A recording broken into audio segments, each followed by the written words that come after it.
Hey, we're back. This is Peter, and I'm talking with Todd. Johan. Oh, sorry. My name is Johan Kugelberg. I run a space in Chinatown called Boo-Hooray, and I'm on the Cornell Library Board, and I'm also Brother Johan in Zulu Nation.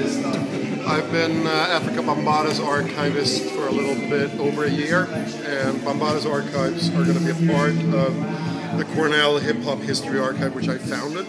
Nice. And what we are doing is sorting Bambaata's record collection, which was in 3 different zip codes in 3 different storage facilities, and it's being alphabetized. Test pressings and acetates are being separated.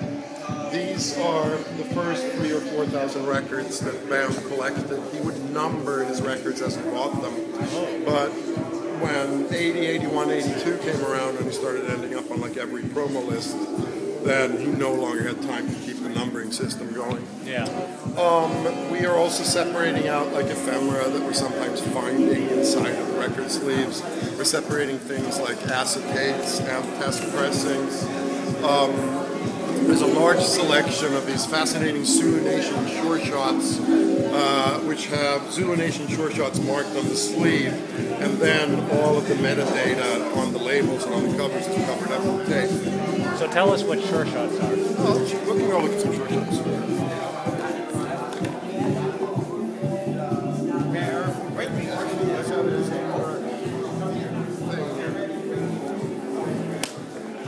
So these are Zulu Nation sure shots, and what they are oh shit, the wrong box. That's a sure shot box.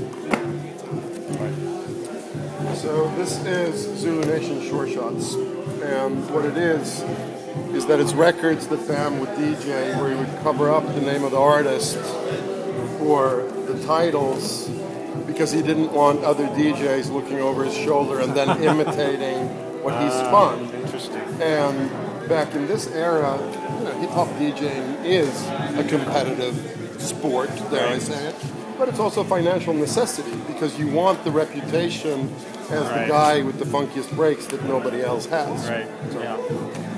Nice. Awesome. So, how many boxes of sure shots do you have here? We have a couple of boxes of sure shots, and we've also sorted out things that demand future more investigation. Separated out like a box of high points to show Cornell people, things that are particularly historically important, or cool stuff like this. It's Bootsy Collins giving a copy of his record to Bambaata and signing it for him. So there's tons of stuff like that. Right. So how is it going to be presented or housed at Cornell? Cornell is an open source institutional archive, so that means that if you contact Cornell and you need some help, you don't need like 3 signed affidavits to get in and do research. And when it comes to this, the reason that this room is important is that this is the DJ metadata of how hip-hop culture unfolded. But it is also the actual metadata of the music. Because if you hit Spotify or iTunes or whatever it is, you won't get this much information about what is on an actual record. Right. And you also won't get, like the graphic design, the visual identity of the record, which actually identifies the time period when it was executed. You'll only get like this event horizon of columns with names of it, which is where graphic design is actually important, because it gives you a time and place context for any given musical product. Right. So all of this will be available online, and then the thing that's kind of interesting is that once you have a database of BAM's 41,000 records, then anybody on Earth can actually study it, because they will be able to go to all of these, online music sources and listen to the music, and they can access the metadata via the Cornell database or WorldCat or something like that. Yeah. So how did this whole project get, did you conceive it? How did it get started? I've been begging BAM to do this for the last 8 years. And BAM finally came to a point when he was ready to do it, which was June of last year. He called us up and was like, all right, I'm ready to do it, but you got to empty out my storage spaces by next week. So I think it was like 6 Zulu Nation guys and like 8 of my guys working the entire weekend. And then the slow task of organizing, this narrative began. This was one of the last steps. My gallery space, Boo-Hooray, is in Chinatown.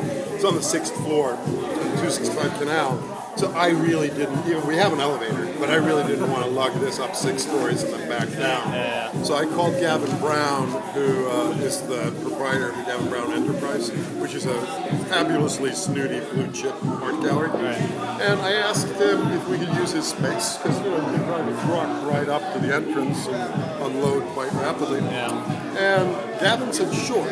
And then Gavin said, you remember when we were kids and we would go to the Natural History Museum and you could see a bunch of like science dudes brush dinosaur bones? How cool was that? Yeah, right. So then we decided that this was going to be an open archive, because you can't let dozens of volunteers get their hands dirty once this has landed at Cornell. But prior to that, you can totally turn it into this kind of awesome community celebration of hip. Right, yeah. Awesome. Yeah. So tomorrow's the last day. Tomorrow's the last day. Yeah, okay. Cool. And but we've had thousands of people. It's really spread the whole concept around. That's awesome. Well, thank you, Johan. Thank you. And we'll talk to you soon. Okay, guys, that's the story here, and we'll check you next time. All right, bye-bye.